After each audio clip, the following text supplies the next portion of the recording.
चला अकोला जिल्हा जे जे तालुके राहिले विविध पक्षातले आपले पदाधिकारी आहेत, कार्यकर्ते, उभाटा गट आहे, राष्ट्रवादी काँग्रेस पवार गट आहे, मनसे आहे आणि इतर पक्षातून आलेल्या अकोला जिल्ह्यातून आलेल्या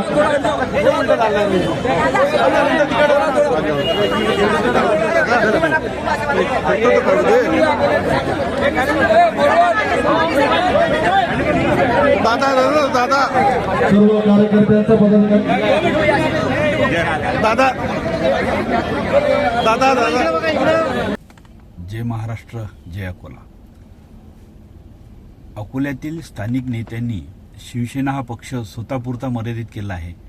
आमच्यासारख्या निष्ठावंत कार्यकर्त्यांना बाजूला सावरून निष्क्रिय जे कार्यकर्ते आहेत त्यांना महत्त्वाची पदे दिली जातात आणि अशा लोकांच्या खांद्यावर पक्षाची धुरा देऊन पक्ष वाढवण्यासाठी अपेक्षा केल्या जाते.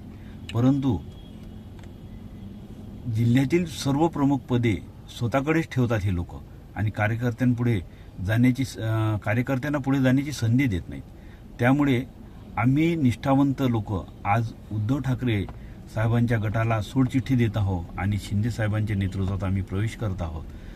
आम्ही प्रवेश करताना जिल्ह्यातील आणखी काही नेते आहेत, काही पदाधिकारी आहेत, ते उद्धव साहेबांच्या पक्षाला सोडचिठ्ठी देऊन शिंदे साहेबांच्या नेतृत्वाखाली एकनिष्ठतेने काम करण्याची त्यांनी जे एक शपथ घेतलेली आहे आणि खरोखर आज आम्हाला असं वाटते किंवा शिवसेना पक्ष हा त्याच वेळेस मोठा होईल ज्यावेळेस निष्ठावंत लोकांना यांनी जर पाठीशी खंबीरपणे उभे राहिले तर शिवसेना हे मोठे होण्यास काही वेळ लागणार नाही. जय हिंद.